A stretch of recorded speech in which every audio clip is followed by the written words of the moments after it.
Welcome back to today's Balanced Leader. I'm truly honored you're here. If you're listening to this episode, there's a good chance you're someone who gives endlessly to your team, your clients, your family. You carry the weight of responsibility on your shoulders. You're committed, accomplished, maybe even admired.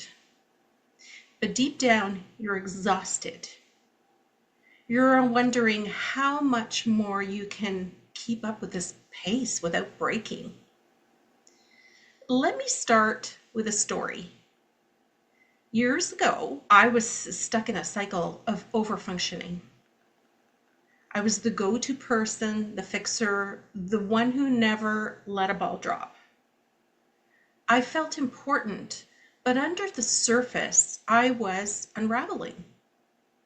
My body was speaking through tension, headaches, and sleepless nights. My soul was whispering to me, is this really the life you worked so hard for? That question became the catalyst for everything that followed, particularly after the passing of my father. I wanted to understand what my legacy was going to be. I also wanted to enjoy life. And today I want to offer the same reflection to you.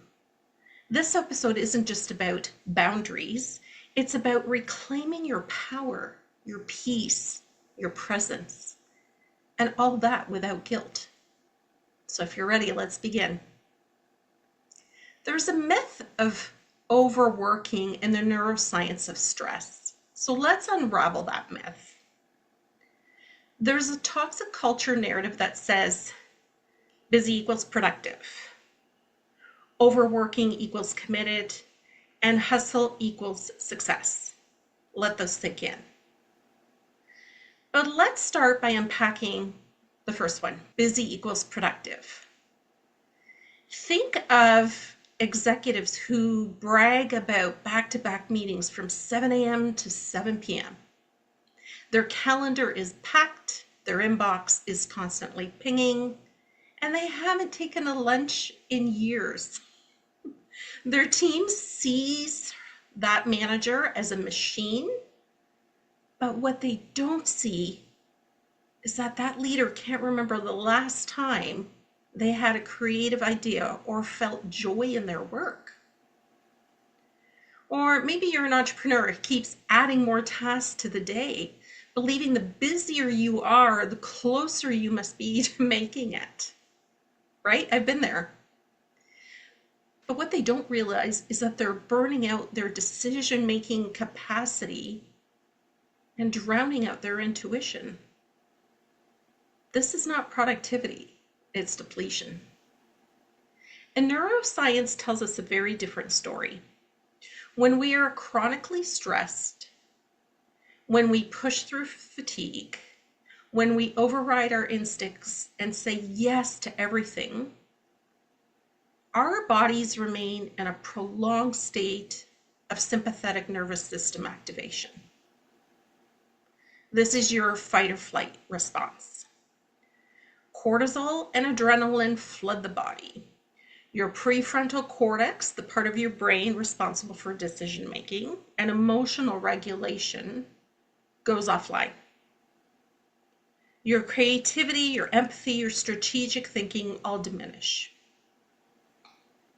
All right, so we've unpacked the first one, busy equals productive, but now let's look at the other two.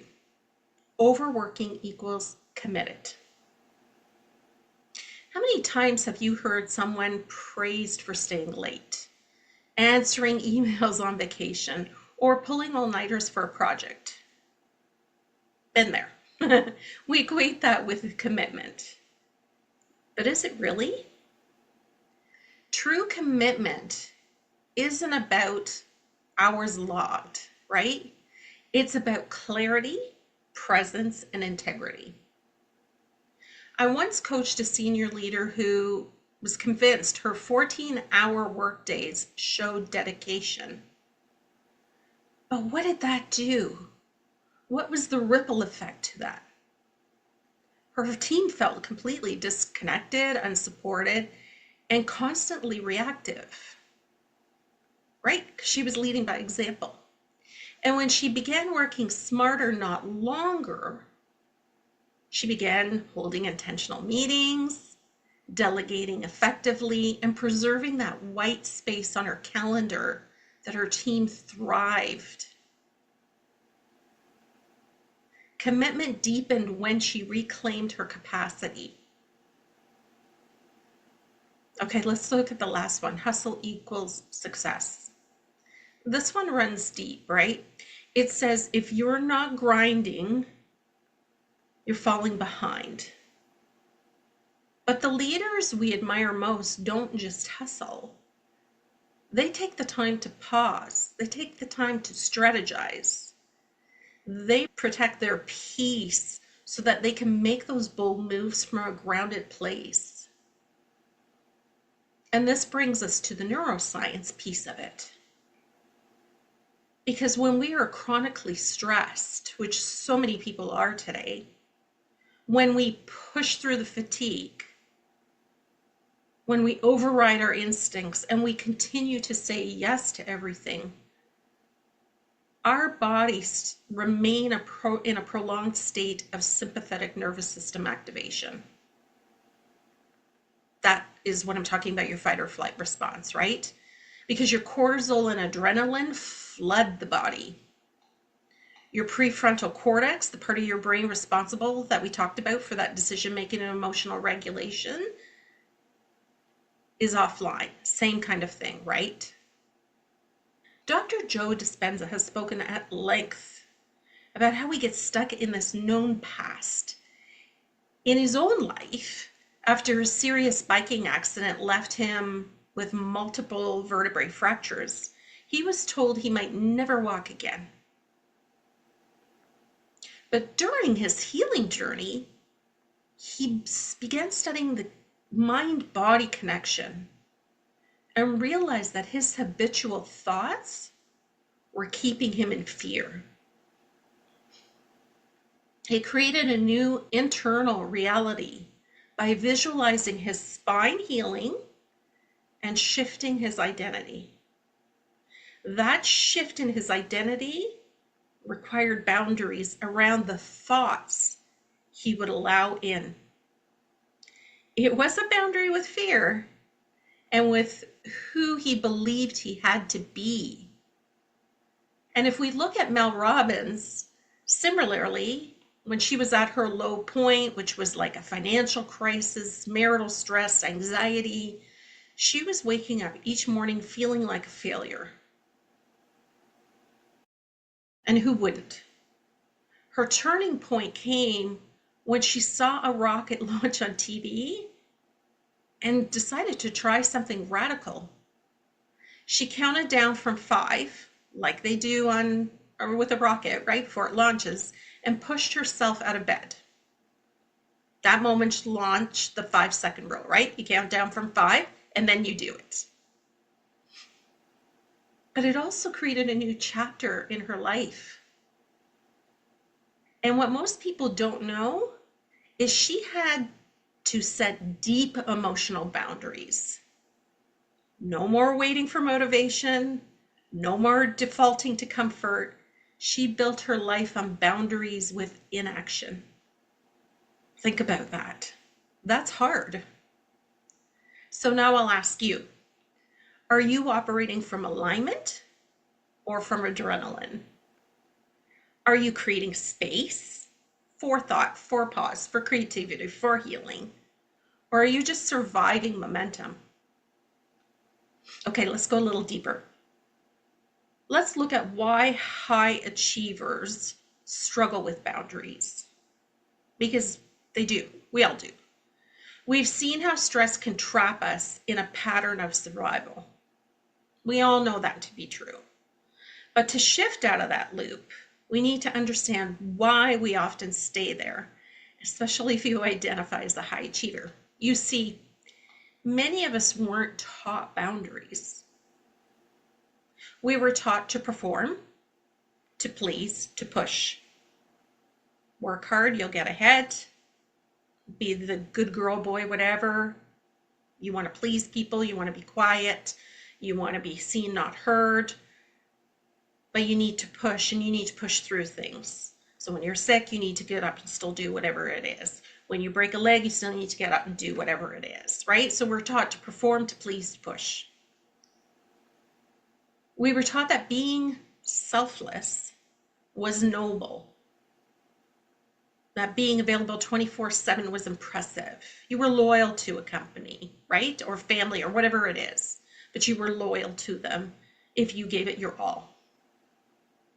And if you're like me, you grew up watching your parents hustle. I don't remember my father taking a sick day. My mother carried the emotional labor for the whole family, and some mothers did it while holding down a job. They certainly didn't model boundaries, they modeled survival. But don't forget the lives they lived, right? I know my parents, they were raised in households where hard work was the only acceptable form of love. You were successful, you were loved, you were praised if you worked hard. And they had to. The thing is, they passed that story down without even realizing they did it. And do you want to do the same? So here's the thing. They didn't know different. They were doing what generations before them had done, sacrificing themselves to prove their worth, to feed their families, to keep the peace. Rest was a luxury, right? It was holiday time, vacation. Saying no was rebellious. And if you internalized that message like I did, you probably were overgiving as a badge of honor. Now let's add to that list of subconscious belief what many high achievers carry. What do they tell themselves? If I want to rest, I have to earn rest. If I actually stop, everything's going to fall apart. Success means doing it all myself. If I ask for help, I'll lose credibility. If I don't respond immediately, I'll be forgotten. And if I need support, maybe I wasn't ready for this role. Which one of those can you relate to? So I had a client, let's call her Sam, who believed asking for help would unravel everything she'd worked for. She was recently promoted to an executive role and felt enormous pressure to prove she was the right choice. On the outside, she was calm, capable, and high performing. But on the inside, she was barely sleeping, carrying a constant hum of anxiety, the mind that never stops, and that someone might find out that she didn't have it all figured out. Can you relate? When we explored her resistance to delegating, she said, I don't want to burden anyone. I don't want to burden my team. If I can't handle this on my own, maybe I shouldn't be in this role. Well, that belief traced all the way back to her childhood. Her parents praised her for being independent, for solving problems without complaint, for not needing anything from anyone. And as a child, that made her feel safe. But as a leader, it made her feel alone. She didn't realize she was operating from a belief that support equals weakness, that if she admitted she was overwhelmed, she'd lose respect, or worse, her job that she'd so worked hard for. That's how deep the programming ran. And it's a story I hear from leaders all the time. Together we work to redefine strength, not as perfection, but as the courage to collaborate. We practice starting with small asks and maybe saying to your team member, can you take the lead on this? Can we push this meeting to next week? Each boundary was really, really tough for her, but they were breakthroughs. Because slowly Sam began to breathe again. She started seeing herself as someone worthy of support, not just capable of giving it, which is what was happening. And in doing so, she expanded her leadership presence, created more trust on her team, and started showing up from a place of grounded confidence instead of silent panic. I have another client, Jess, who would apologize constantly for needing time off, for asking questions, for speaking up in meetings. She, on the other hand, had internalized the belief that taking up space made her difficult or even selfish. Because growing up, what we found out was she was praised for being easy and low maintenance. So every time she considered advocating for herself, a wave of guilt would wash over her, and she wouldn't want to do it because she was taking up space. But in our work together, we reframe that guilt as a signpost, not of wrongdoing, but of growth. We actually practice replacing apologies with self-honoring language. So instead of saying, sorry to bother you, which many of us do, walk into an office, sorry to bother you, but we're going to anyways, she began saying, thanks for your time. Her confidence grew not because she became louder, but because she started trusting that her needs actually mattered. And then there's Maya, a founder who prided herself on being the cool boss. Always available, always agreeable. But she started resenting her team for texting her at night. She wasn't angry at them. She was angry at the version of herself that had never shown them where the line was, right? She had never communicated that. So many of us were raised to be liked, not to be whole. There's a term from trauma-informed leadership called functional freeze. It describes high-achieving individuals who look calm, capable, even collected on the outside, while feeling frozen, anxious, or detached on the inside. I can relate to this one.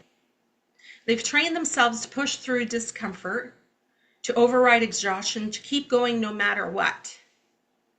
And because they're still performing well, no one sees what it's costing them.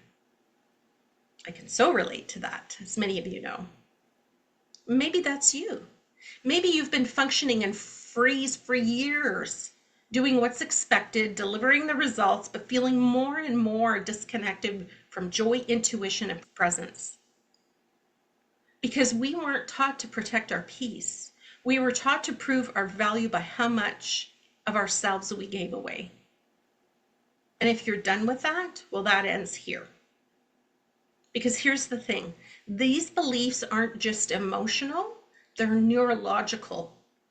They're wired into our brain's operating system, and every time we override our needs, people please instead of pausing, or silence our inner no, we deepen those pathways because they work.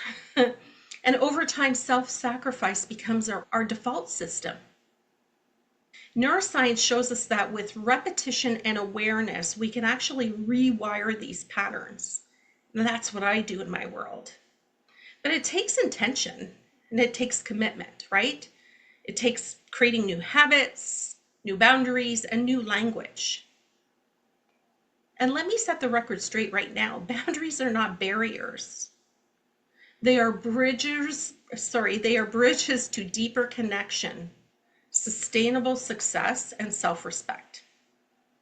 In fact, Brené Brown teaches that the most compassionate people are also the most boundaried. Why? Because they understand that without boundaries, resentment builds. And resentment erodes connection, personally and professionally. She calls it clear as kind. And I love that because boundaries aren't harsh. They're honest. They're a form of self-leadership. So let's move into how we begin to shift from over-functioning to aligned boundaried leadership. And yes, I said boundary twice. It's not technically in the dictionary, but it's showing up more and more in coaching, therapy, and leadership circles for a reason. It's a word that reflects a new kind of leadership, one that isn't about being everything to everyone, but about honoring our own values, energy, and truth. A boundary leader is someone who knows where they end and others begin. They lead from clarity, not people pleasing, from vision, not burnout. It's not just a trend, it's a shift, and it's long overdue. So let's talk about how to come home to yourself. We're going to work on some boundary work as a healing modality. So I'm going to actually give you some tools here. So let's reframe boundaries not as walls, but as sacred self-trust, because this is where healing happens. It's about how to come home to yourself, how to find yourself again, right? Boundary work isn't just a productivity hack or a time management technique. It's deep healing. We've got a lot to unravel to make it a new habit, to rewire the brain. And when we begin to set boundaries, we're not just managing our schedule, we're rewriting that identity. We're actually saying to ourselves, I matter, my needs belong, my energy is worth protecting. And why is this important? Well, because boundary work impacts your nervous system, your relationships, your ability to lead with authenticity. Because without boundaries, your body lives in constant tension. Your decisions are reactive instead of intentional. You're more prone to burnout, resentment, disconnection. Because with boundaries, you regulate, restore, and reconnect. So how do we begin? Well, a simple way to start is a 4-step framework that blends neuroscience, self-awareness, and practical action. Okay, so step 1 is awareness. This is the foundation, right? You can't change what you're not aware of. So how we start generally is we ask ourselves, where in my life do I feel constantly and consistently drained? So you can either do a body-based practice, which I take a lot of my clients through. We can pause and scan and notice where you carry the tension, because often your body tells you the truth before your mind can process it. Or you can try a journal prompt. Where am I saying yes when I actually mean no, right? Just let it flow and it'll come out. You just write and write and write. Once you've done that, then we can move into step 2, which is gaining clarity. Because clarity gives your boundaries direction. It ties them to what matters most, right? So if we aren't aware of them, we don't have clarity on them, you can't really set a boundary because you're all over the place. But when we are aware of what it is that we need to change, we have clarity on that, we can create a boundary around that. So we want to identify your values in this season, right where you are right now. Not future, not past, right now. What are your values in this season? Is it peace, connection, or creativity? Can be others, right? And then you compare your calendar to your core values and see, is there alignment or is there a gap? So if I'm trying to eat well, to lose weight, to exercise, and I'm skipping lunch, but I'm drinking more coffee because my meeting's overrun and I can't take lunch, you're not in alignment, are you? There's a gap. So how important is that to you? And then what you do is you visualize. Another system I take my clients through a lot is you design what that ideal day is going to look like. What does your energy look like when you're living in alignment? You're going to see a spike in that energy, right? So you want to understand what that ideal day looks like. So if I've got more movement, I'm eating better. I'm probably in more alignment. And in turn, to be honest, when you're more in alignment and you've got more movement, you're catching some air, you know you're more productive because now you're not drained, you're not dragging, your energy isn't low, your creativity is disassociated from you, right? So it's important to do those things in order to work at your peak. Once you've identified what you want to do, so now I've blocked my lunch, and even if lunch isn't at lunchtime, but I've blocked time for lunch, I've blocked time to maybe eat my lunch, go for a walk, I need to step 3, communicate. And this is often the most feared part. because people don't know what to say because I'm changing and I'm nervous too because what will people think? But trust me, it's the most liberating part. And you want to begin with small, low stake conversations, right? Could be something like a statement of, I need a little bit more time before I commit. Somebody comes up to you, right, with a project to do. Before I commit, I need to look at my calendar. I need to see if I can do it. Remember, we talked above about shifting from apology to self-trust. So instead of sorry, I can't, sorry to bother you, say thank you for understanding. So that project up above, I just said I need a little bit more time before, instead of saying I can't, thank you for understanding, but I'm not going to be able to commit to that. And once you start to build those boundary scripts, they build the muscle of self-advocacy. They become easier, and over time your voice strengthens. Again, you're not just saying no, not doing it.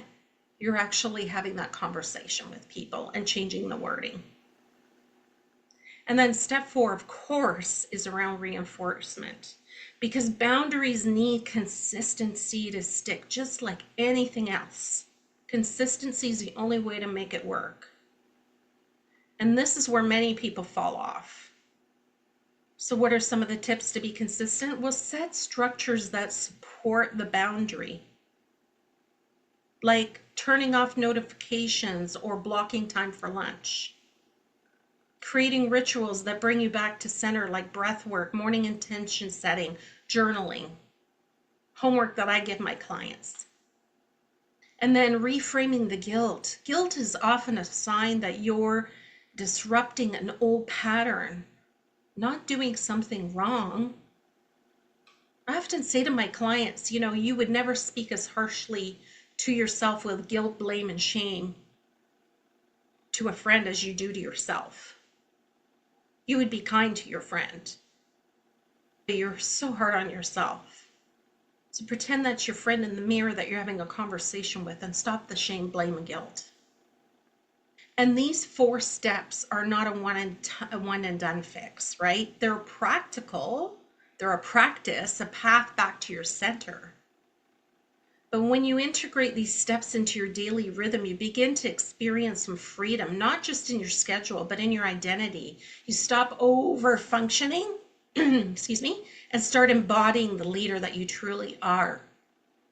Because it allows you to spend time where you need to spend. You start to focus with intention. You start to realize that you can work at a certain level that you've never worked at before, because now you have the time to do it. So let me give you a couple of examples from boundary-led leadership. Excuse me. Let's talk about what this looks like in real life.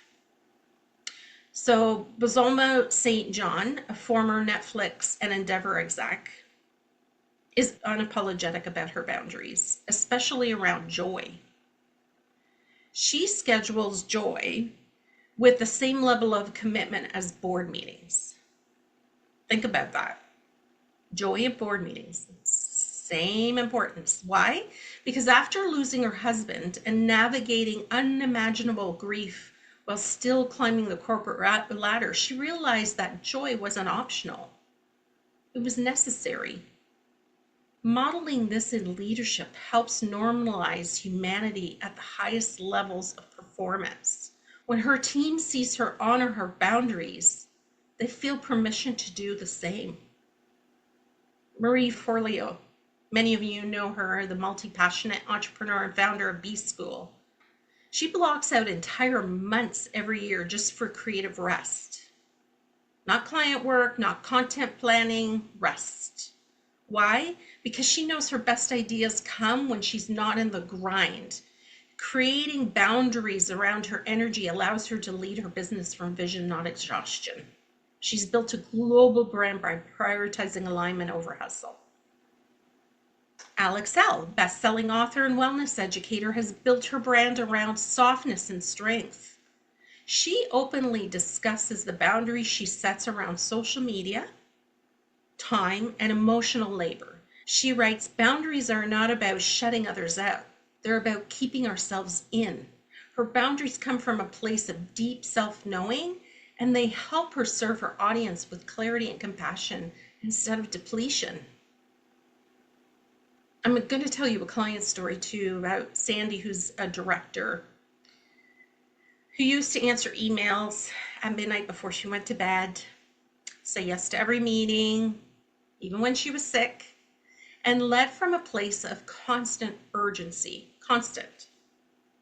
Her biggest fear was that setting limits would make her look replaceable. So once we dug in, did a bit of work, we started with one small shift. No emails after 7 p.m.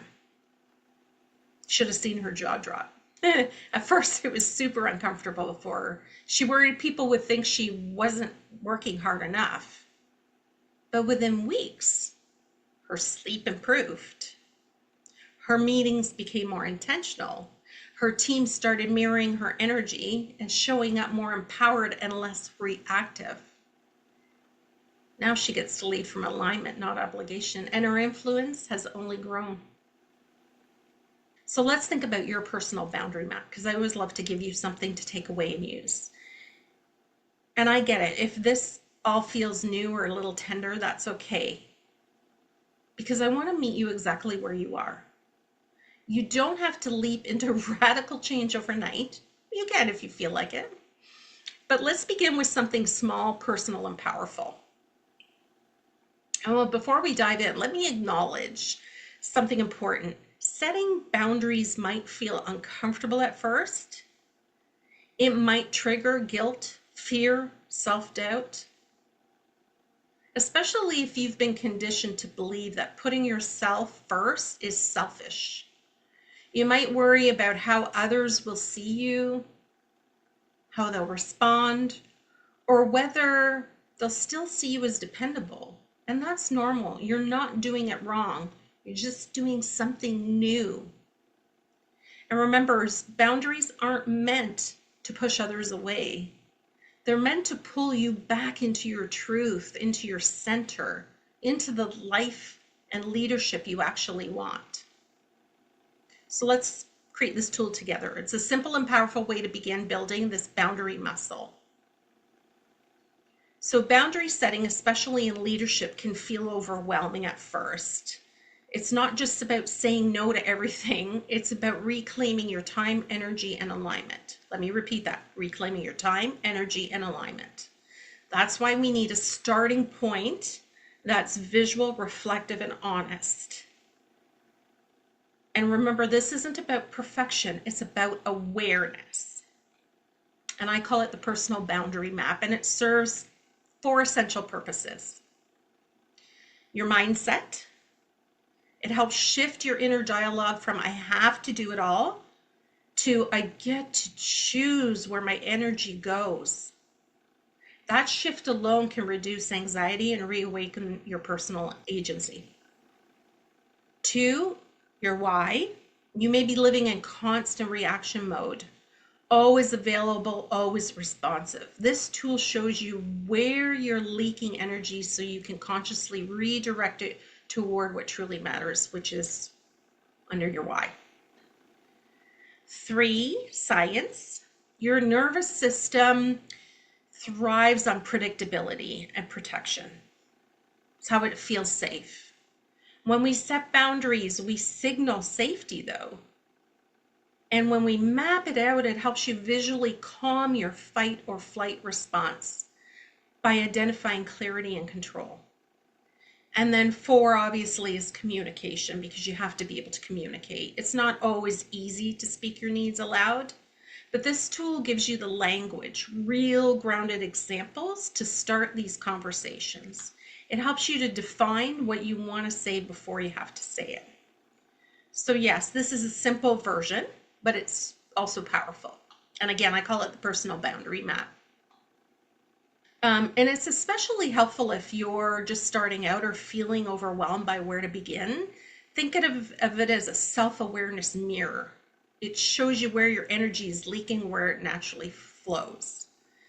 And then one of my clients used this tool and realized that every Monday morning meeting left her drained. Not because of the work, but because she felt she couldn't speak up honestly. Her boundary wasn't about canceling the meeting. It was about starting it with intention and naming what she needed out of the meeting. And that small shift transformed how she showed up for the rest of the week, to be honest. So to begin, you'll need a blank sheet of paper, and you're going to draw a line down the center of it. You're going to label one side energy leaks, and you're going to label the other side power zones. Energy leaks, power zones. Now we're going to reflect. So when you think about energy leaks, ask yourself, what tasks or people leave me feeling exhausted or resentful?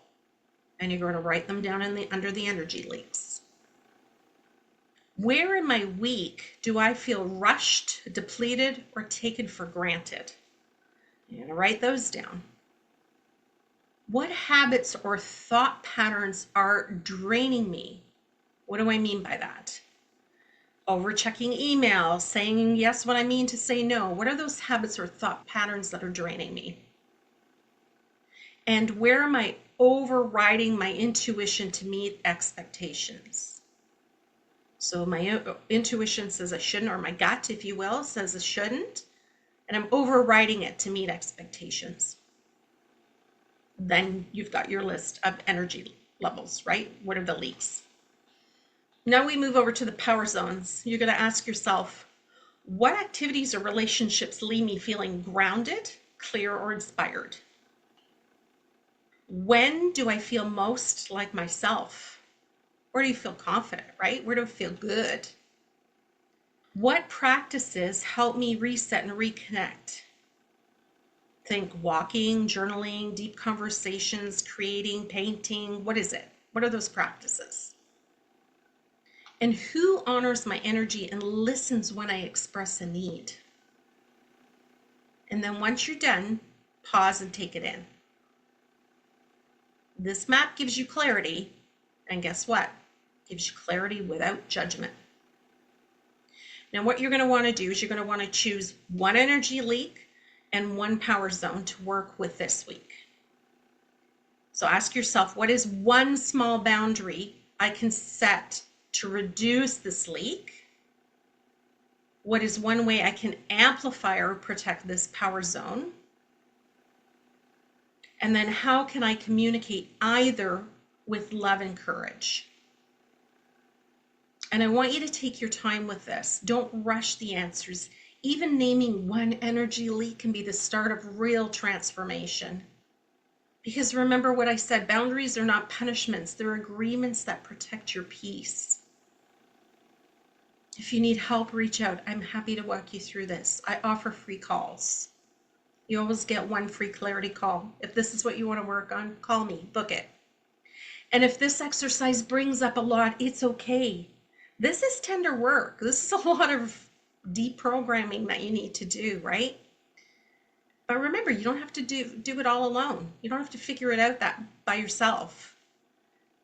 But know that these are exactly the kinds of tools that we explore inside my Soulful Healing membership, which is only $25 a month, my retreats, my one-on-one coaching containers. And if you found this exercise helpful, let's take that next step together, because you deserve to live and lead from clarity, not depletion. I can't tell you how much joy I have just by doing this. So as we wrap up, take a moment to acknowledge yourself for listening, for reflecting, and for choosing to grow. That's amazing.